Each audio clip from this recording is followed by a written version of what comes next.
안녕하십니까. 행정학 원론 17강입니다. 저는 고려대학교 윤성식입니다.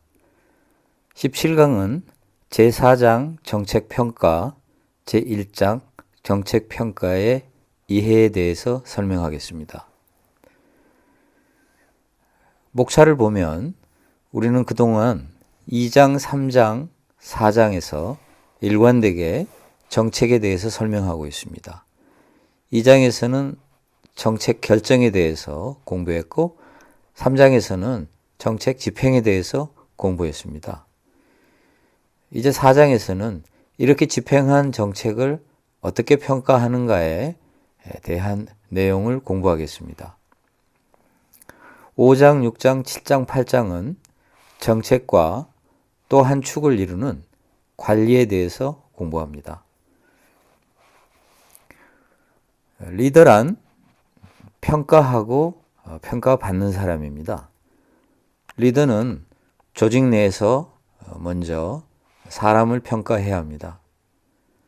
그리고 사업이 목표를 잘 달성하고 있는지, 또 재원은 충분한지, 기타 여러 가지 것을 평가하고 필요한 조치를 취하고 결정하고 또 행동할 것입니다.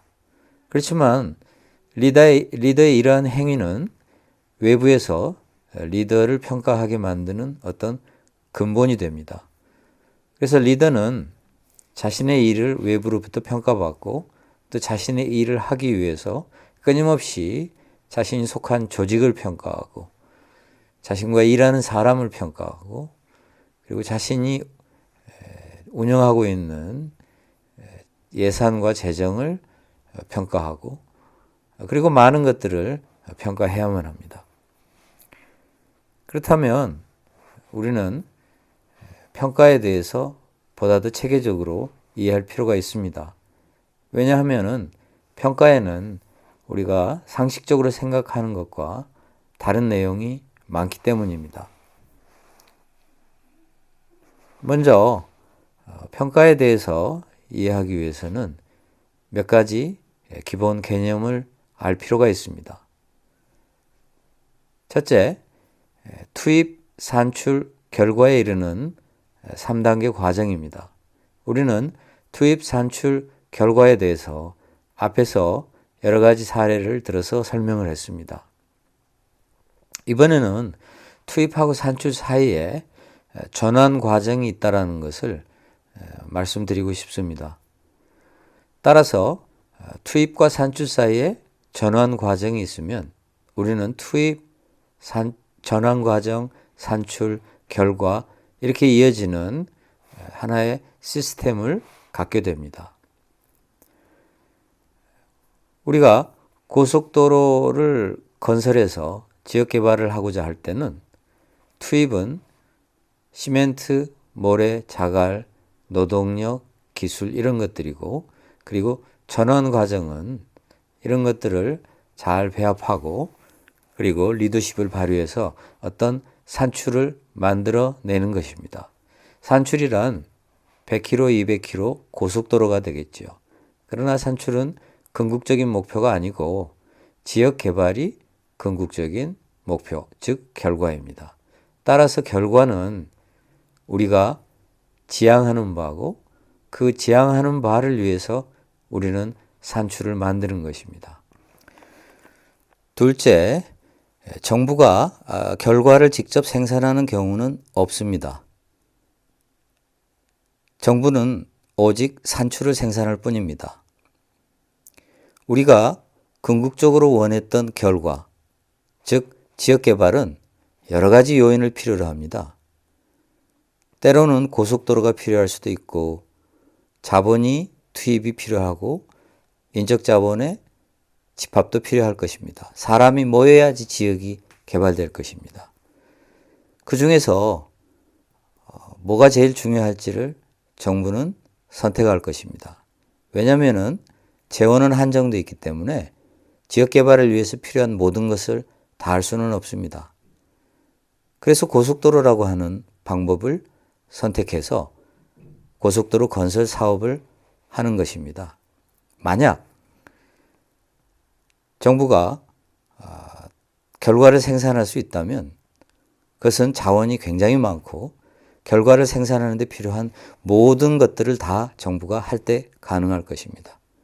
따라서 정부는 가장 중요한 것을 하나 선택해서 그것을 산출로 생산해서 결과를 달성하는 데 기여하려고 합니다.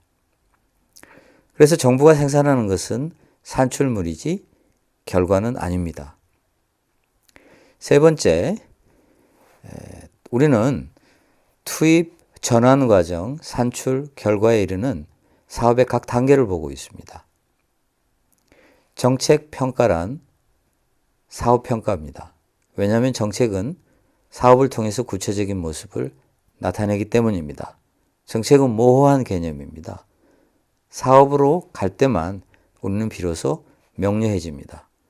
예를 들어서 대북 정책 어떻게 평가해야 될까요? 참 모호합니다.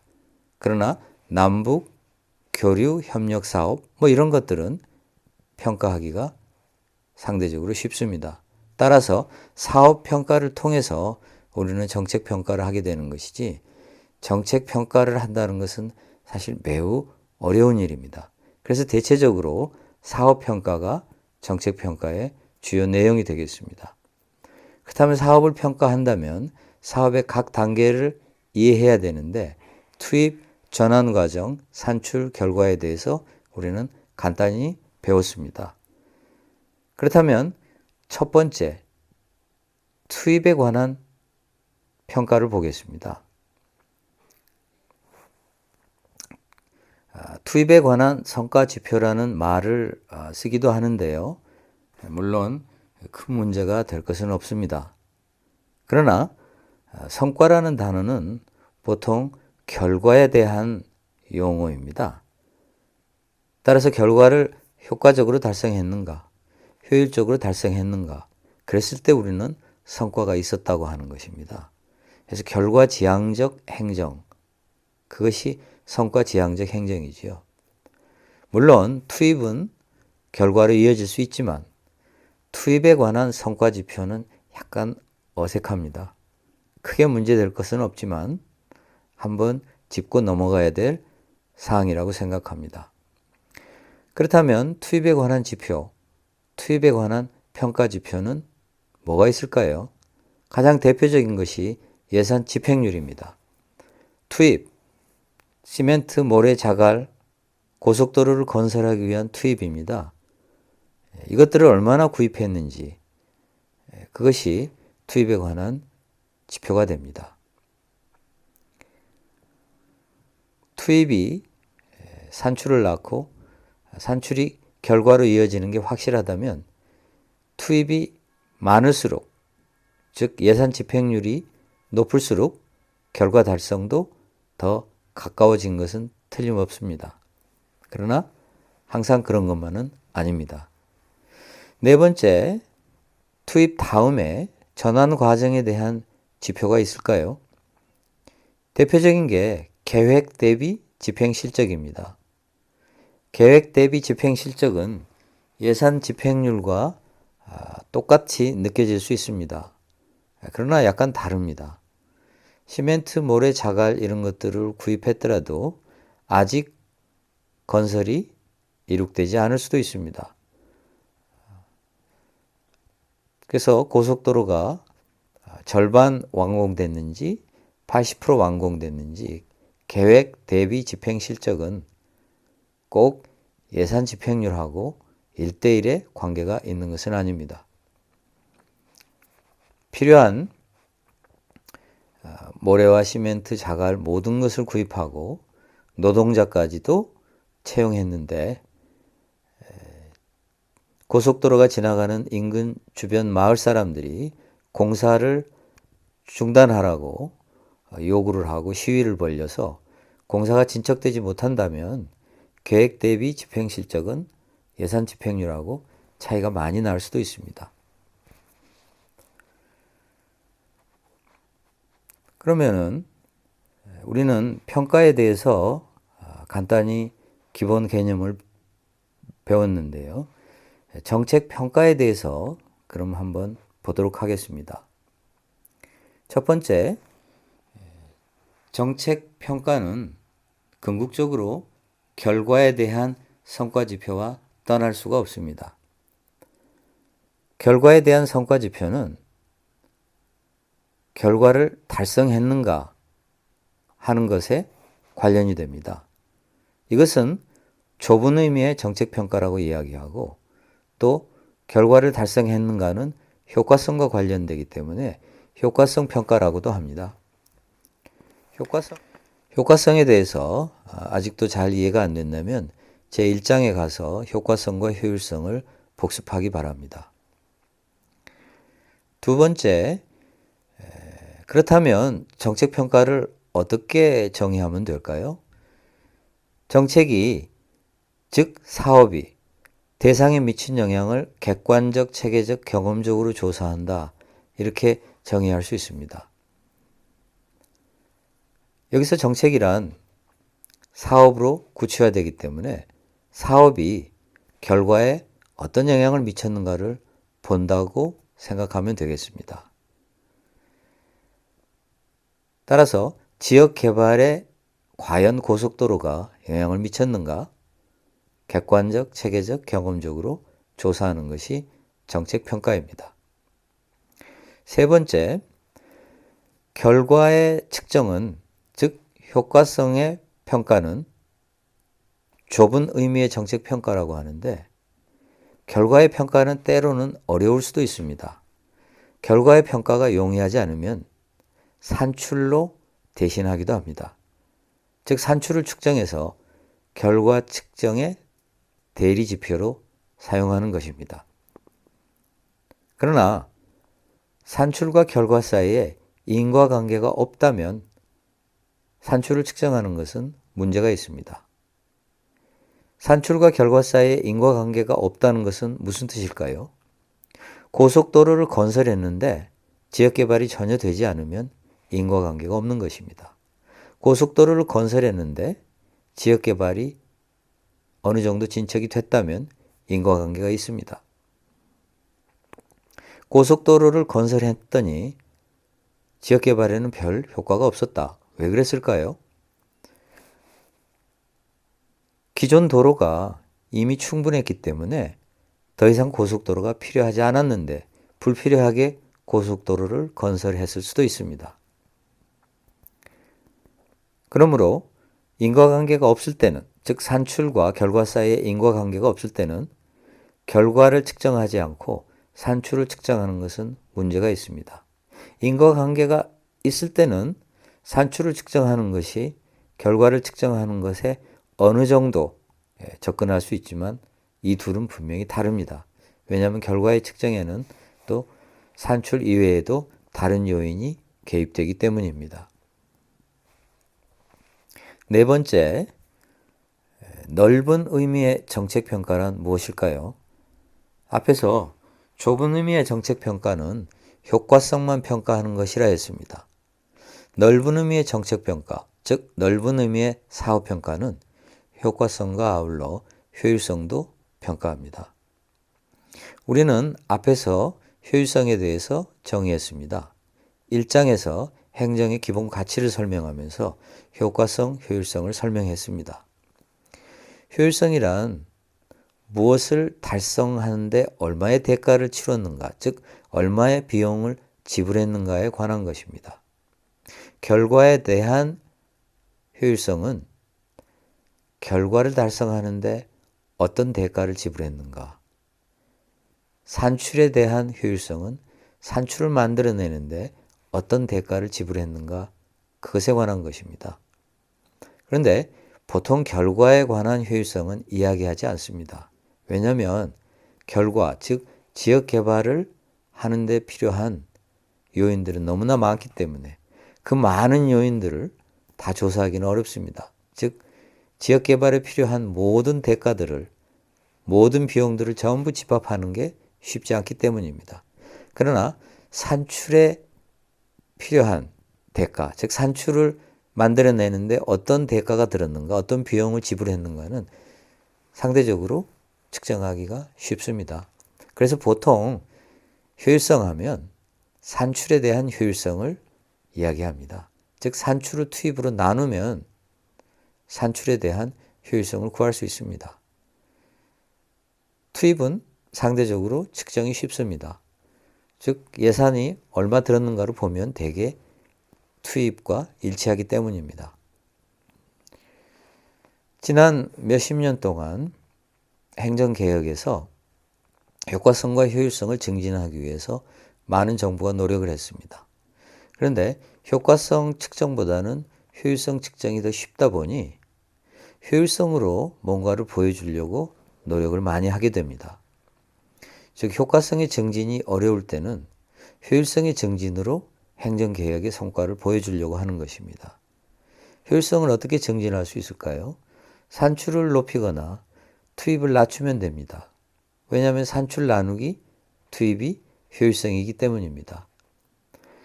그 중에서도 투입을 낮추면 아주 쉽게 효율성을 높일 수 있습니다.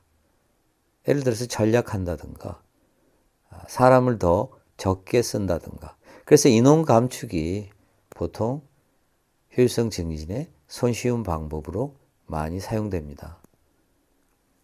그래서 애꿎은 효율성 이렇게 표현했습니다. 다섯 번째, 정치인은 왜 정책평가에 무관심할까요? 정치인은 미래에 내가 이런 정책을 통해서 여러분을 잘 살게 해주겠다 이렇게 말하고 싶어 하지 지나간 정책을 잘 평가해서 잘못된 것을 바로잡겠습니다. 이런 말을 하고 싶어 하지는 않습니다. 그런 말은 별로 인기가 없기 때문입니다. 따라서 정책 평가에 무관심한 것은 어쩌면 절반은 우리 국민의 책임일 수도 있습니다. 그리고 정책 평가가 모든 사람이 다 동의하는 그런 평가 결과를 만들어내기 쉽지 않기 때문입니다. 논란의 여지가 있는 정책 평가를 놓고 왈가왈부하는 것은 참 매우 피곤하고 사람을 지치게 하는 일입니다. 그래서 정치인들은 그런 논쟁은 별 관심이 없는 것이죠. 여섯 번째, 다이라는 학자는 정책평가를 정책의 결과에 대한 학습으로 정의합니다. 즉 우리가 정책평가를 통해서 효과성과 효율성을 판단하기는 쉽지 않다. 그렇다고 해서 정책평가가 무용지물인 것은 아니다. 왜냐하면 정책의 효과성과 효율성에 대해서 서로 논쟁하고 토론하면서 많은 것을 배우기 때문이다. 그래서 학습 과정으로서 정책평가는 의의가 있다. 그렇게 이야기합니다. 일곱 번째, 그렇다면 정책평가는 진실을 규명하는 것이 아닐까요? 아니면 진실이 있는데도 불구하고 규명 못하는 것일까요? 우리는 진실이라는 게 실체를 가지고 있어서 그것을 발견할 수 있다고 믿습니다. 그러나 사업이란 집행된 후에는 역사적 사실이 됩니다. 역사적 사실이란 모든 사람이 동의하는 어떤 진실인 것일까요? 어떤 사람은 똑같은 사건을 놓고 A라고 해석을 하고 어떤 사람은 B라고 해석을 합니다. 요즘 연산군에 대해서 평가를 다시 하기도 합니다. 연산군이 물론 잘못한 점도 있었지만 연산군을 정치적으로 무너뜨린 세력이 지나치게 연산군을 폄하하고 왜곡했다는 것이죠. 연산군이 잘한 것도 있었다라고 이야기합니다. 따라서 100년, 200년, 300년이 지난 역사적 사건도 끊임없이 재해석됩니다. 그렇다면 정책평가도 마찬가지입니다. 과연 어떤 진실을 규명할 수 있을까요? 아니 진실이라는 게 있기나 할까요? 어떤 역사학자는 역사란 재구성된 것이다. 항상 끊임없이 구성된 것에 불과하다. constructed 됐다고 그렇게 이야기합니다. 그럼에도 불구하고 정책평가는 공공부문의 사고에 기여할 수 있습니다. 우리가 정책평가하는 과정을 통해서 우리는 많은 것을 배울 수 있기 때문입니다. 여덟 번째, 결과의 달성 여부가 얼마나 중요할까요? 이렇게 말하면 약간 의아하게 생각할지도 모릅니다. 왜냐하면 우리는 결과를 달성하려고 사업을 추진하는데 결과의 달성 여부가 당연히 중요하지. 왜 그게 중요하지 않겠는가? 그렇게 반문할 것입니다. 그러나 원래의 상황과 달리 전혀 다른 상황이 전개된다면 어쩌면 원래 의도했던 결과의 달성은 오히려 좋지 않을 수도 있습니다. 그리고 의도하지 않는 부수 효과가 뜻밖에도 우리에게 매우 유익할 수도 있습니다. 그렇기 때문에 결과의 달성 여부가 항상 중요한 것만은 아닙니다. 이렇게 보면 정책평가란 참으로 어려운 일이 아닐 수 없습니다. 아홉 번째, 정책평가는 판단에 불과한 경우가 많다고 이야기합니다. 우리는 앞에서 설명했듯이 정책평가가 진실의 규명이 아니라 A의 판단, B의 판단, C의 판단에 불과하다는 것이죠. 이것은 모든 것이 주관적이라고 볼 수밖에 없는 그러한 주장입니다. 사실 이 세상에 객관이라는 게 얼마나 있을까에 대해서 요즘 많은 사람들이 의문을 갖습니다. 우리는 이렇게 생각합니다. 그래도 여전히 객관은 있지. 네, 객관은 있습니다. 그러나 많은 객관적 사실조차도 주관적 요소가 있습니다. 어떤 사람은 저 사람은 키가 170이야 이렇게 이야기합니다. 무슨 뜻인가 하면 작다라는 뜻입니다. 그런데 어떤 사람은 저 사람은 키가 170이야. 그리 작지 않다라는 뜻으로 그렇게 이야기하는 것이죠. 따라서 우리는 똑같은 현상을 놓고 심지어는 똑같은 자료를 가지고 통계 분석을 하는데 전혀 다른 결과가 나옵니다. 이럴 경우는 정책 평가란 평가가 아니고 A가 한 판단, B가 한 판단에 불과하다는 것이죠. 열 번째, 정책 평가의 대안으로 TQM이 자주 거론됩니다. TQM이란 Total Quality Management 이렇게 번역합니다. Total은 총체적 혹은 전사적 이렇게 번역하기도 합니다. 전사적이란 주로 TQM이 기업에서 많이 사용됐기 때문에 전 회사, 회사 전체라는 뜻입니다. 그래서 전사적 퀄리티 품질 매니지먼트 관리, 전사적 품질 관리 이렇게 많이 이야기합니다. 기업의 경우는 어떤 제품의 품질에 문제가 있는지, 문제가 있으면 그것을 어떻게 개선할 것인지 내부에서 담당자와 관리자들이 모여서 머리를 맞대고 의논하는 그런 과정을 거쳐서 문제를 해결해서 품질을 높이는 그러한 노력을 우리가 TQM이라고 이야기합니다. TQM은 필연적으로 뭘 잘하고 있는지, 못하고 있는지, 일을 하고는 있는데 비용은 너무 많이 드는 것은 아닌지 이런 것들에 대해서 반드시 평가하고 논의하게 되어 있습니다. 그렇기 때문에 정책평가를 굳이 외부의 전문가들이 할 일이 아니고 내부에서 자발적으로 TQM을 하는 게 더 좋지 않을까 이런 주장이 있습니다. 왜냐하면 정책평가는 자체평가는 거의 드물고 주로 내부의 사람과 외부의 사람이 함께 하는 경우가 많습니다. 혹은 전적으로 외부의 전문가들이 하는 경우가 많습니다. 그것보다는 내부 사람들이 스스로 조직의 서비스를 증진하기 위해서 하는 TQM이 더 좋다. 이게 대안이다. 이런 주장을 합니다. 11번째, 평가 과정에 수혜 집단, 즉 정책 대상 집단이 참여하면 정책 평가가 더 좋은 결과를 낳을 수도 있습니다. 수혜 집단이란 즉 그 사업으로 인해서 혜택을 받는 집단을 말합니다. 복지 사업의 경우는 복지 대상자들이 되겠습니다. 이 사람들이 평가 과정에 참여한다면 평가 결과에 대해서 훨씬 더 잘 수긍할 수도 있을 것이고, 또 평가 과정을 통해서 그 사업이 얼마나 성공하기가 어려운 사업인가 하는 것도 이해할 수 있을 것입니다.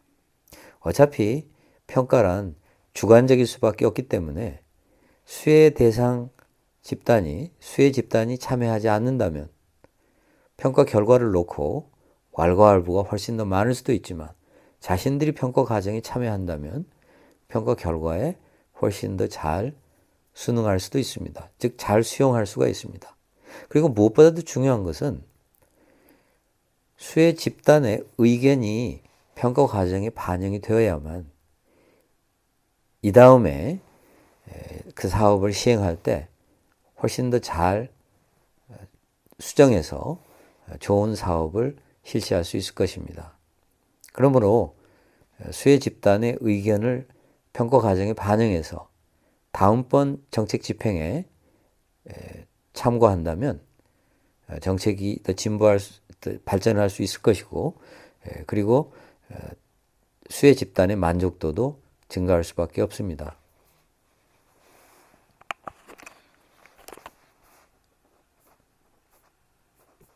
12번째, 누가 적절한 평가자일까요?